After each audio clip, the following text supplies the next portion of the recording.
Original Ramayan आखिर बनी कैसे थी? क्या रामानंद सागर ने बड़े आराम से रामायण बना ली थी? उनके सामने क्या क्या दिक्कतें आई थी? आदि पुरुष आई है तो तमाम तरह के बवाल हो रहे हैं। ओरिजिनल रामायण के वक्त भी काफी कुछ हुआ था। क्या कुछ हुआ था बताएंगे आपको बॉलीवुड किस्से में, लेकिन उससे पहले एंटरटेनमेंट लाइव को सब्सक्राइब कर लीजिए, क्योंकि यहां आपको ऑथेंटिक रिव्यूज, ऑथेंटिक खबरें और ऑथेंटिक किस्से सुनने को मिलेंगे।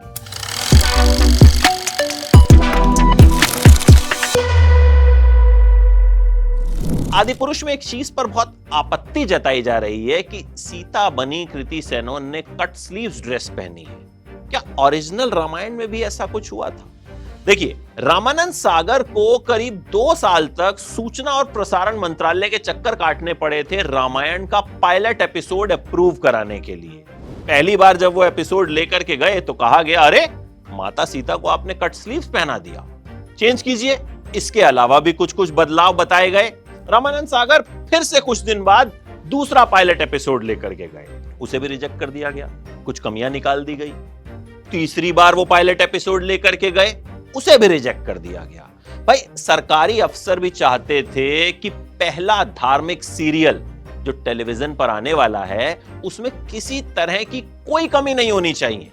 रामानंद सागर परेशान हो गए। रामानंद सागर उस वक्त के बड़े फिल्म मेकर थे, बड़ी बड़ी फिल्में बनाया करते थे। उन्होंने किसी से कहा भी कि यार, ये सूचना और प्रसारण मंत्रालय के चक्कर काटते काटते तो मेरे 2-3 जोड़ी जूते घिस गए हैं, इससे अच्छा तो मैं अपनी फिल्म आंखें का पार्ट 2 बना लेता।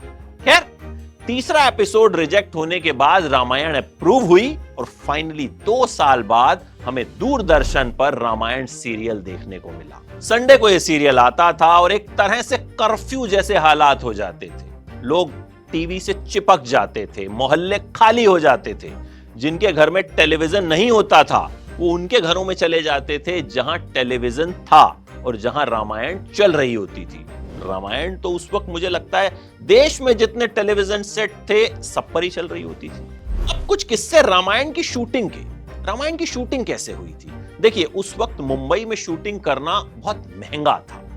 रामानंद सागर को एक लोकेशन चाहिए थी जहां पेड़ पौधे हों, झरने हों। इस तरह की लोकेशन रामायण में दिखी, लेकिन ऐसी लोकेशन मुंबई में थी नहीं, और थी तो शूटिंग करना बहुत महंगा था। तो करे तो क्या करें? ऐसे में एक शख्स हुआ करते थे, हरि भाई। हरि भाई ने रामानंद सागर से कहा कि गुजरात के पास एक जगह है उगरगांव, आप वहां शूटिंग कर लीजिए। रामानंद सागर ने वो जगह देखी, जगह बड़ी अच्छी लगी।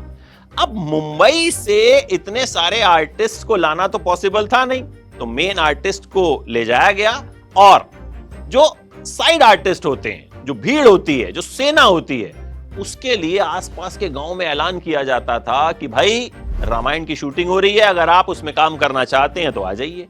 लोग आते थे, ऑडिशन देते थे और वहीं से लोगों को सेलेक्ट किया जाता था। जिस किरदार के लिए भी वो सूट होते थे उन्हें उस किरदार के लिए ले लिया जाता था।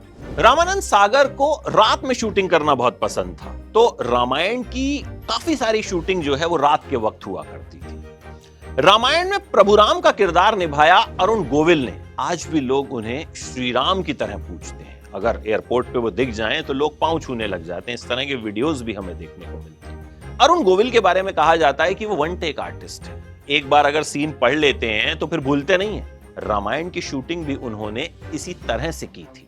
रामायण में एक और कलाकार ने काम किया, राजशेखर। राजशेखर के बारे में भी कहा जाता था कि भाई वो वन टेक आर्टिस्ट हैं।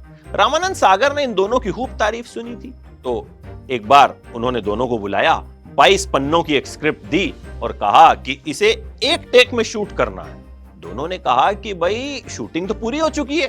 तो रामानंद सागर ने कहा कि नहीं, कुछ हिस्सा बाकी है, आप इसे कीजिए ना। तो दोनों ने वो 22 पन्ने का जो सीन था वो एक टेक में कर दिया। फिर पूछा कि इसे कहां लगाएंगे?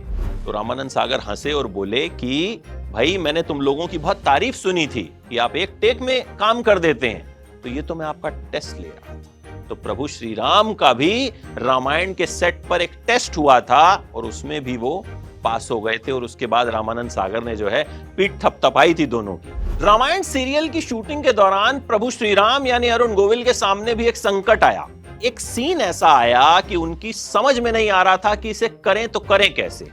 सीन ये था कि जब भरत श्री राम के पास आते हैं ये बताने के लिए कि उनके पिता दशरथ की मृत्यु हो गई है। वो सीन अरुण गोविल को बड़ा मुश्किल लग रहा था। उनका कहना था कि भाई वो तो श्री राम है, भगवान है, वो उदास कैसे हो सकते हैं, और पिता की मृत्यु हुई है तो उदास होना भी पड़ेगा।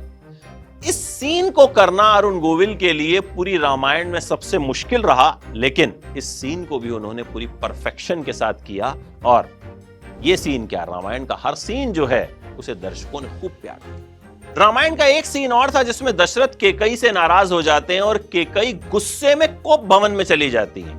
पद्मा खन्ना ने केकई का किरदार निभाया था। इस सीन के दौरान पद्मा खन्ना को रोना था। वो इस कदर रोई कि रामानंद सागर के कट बोलने के बाद भी वो रोती रही। उसके बाद रामानंद सागर की आंखों में भी आंसू आ गए। रामायण सीरियल दूरदर्शन पे आता था। हर संडे को कैसेट दूरदर्शन के ऑफिस भेजी जाती थी। प्रसारण से आधा घंटा पहले ये कैसेट पहुंचती थी, क्योंकि उस वक्त भाई तकनीक जो है इतनी तेज नहीं थी, टेक्नोलॉजी जो है वो इतनी एडवांस नहीं थी, तो कैसेट के जरिए ही जो है प्रसारण किया जाता था, टेलीकास्ट किया जाता था। लेकिन प्रभु श्री राम की कृपा ऐसी रही कि एक भी बार ऐसा नहीं हुआ जब वो कैसेट देरी से पहुंची हो या फिर किसी तरह की तकनीकी दिक्कत आ गई हो और रामायण सीरियल दूरदर्शन पर न आ पाया हो। जबकि आज तकनीक इतनी एडवांस हो चुकी है, तब भी कहीं ना कहीं बड़े बड़े चैनल्स में भी कुछ ना कुछ दिक्कतें चलती रहती। उस वक्त वैनिटी वैन्स नहीं हुआ करती थी, उस वक्त बहुत आराम में शूटिंग नहीं होती थी, मेटल की ज्वेलरी पहननी होती थी। तो जितने भी किरदार हैं मेटल की हैवी ज्वेलरी पहनते थे, उन्हें चोट भी लग जाती थी, लेकिन सब लोग बिना गिले शिकवे के काम करते थे, मिलजुल कर काम करते थे। और उसी का नतीजा था कि रामायण आज भी हमारे दिलों में बसी हुई है। आज भी रामानंद सागर की रामायण को देखकर दिल को एक सुकून मिलता है। और यह भी एक बड़ी वजह है कि आदि पुरुष को देखकर लोगों का गुस्सा जो है वो बुरी तरह से फूटा। रामायण से जुड़े बड़े सारे किस्से और भी हैं, बॉलीवुड किस्से में आपको बताते रहेंगे। फिलहाल इतना ही, लेकिन एंटरटेनमेंट लाइव को सब्सक्राइब कर लीजिएगा, क्योंकि खूब सारे किस्से आपको बताने बाकी हैं।